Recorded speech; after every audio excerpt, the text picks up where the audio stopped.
Quand je vais ouvrir, par exemple, sa page Facebook, la première chose que je vais regarder, c'est le logo. Et rien qu'avec le logo, je peux refermer sa page et ne plus contacter son entreprise. Parce que si une entreprise ne prête pas une attention particulière sur son logo, je considère qu'ils ne comprennent rien du branding. Et on ne peut pas travailler ensemble. Parce que ça veut dire qu'il y a un niveau de détail qu'ils n'ont pas. Ils se débrouillent. Ils vont me dire qu'ils n'ont pas les moyens. Mais c'est parce qu'ils ne comprennent pas l'importance du branding. C'est pour ça qu'ils n'associent pas les moyens qu'il faut. Il y a beaucoup de membres qui se plaignent qu'on ne communique pas sur ce que je fais. Le problème qui se pose, c'est que quand tu m'envoies un visuel, si le visuel est mal fait, je ne le publie pas.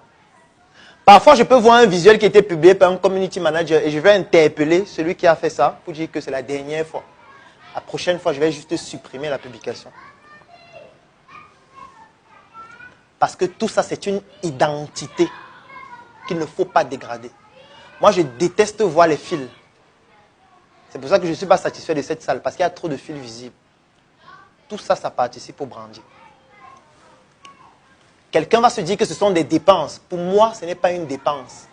C'est un investissement extrêmement important. C'est plus important que le produit qu'on vend. Parce que c'est une valeur monétaire. Et là, je reviens sur la définition de l'argent que j'ai donné au début.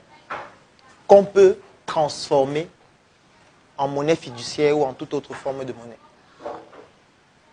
Lorsque je vais à une conférence, je ne m'habille pas n'importe comment. Et en fonction de la conférence, je ne mets pas n'importe quelle couleur. Et ça n'a rien à voir avec le hasard.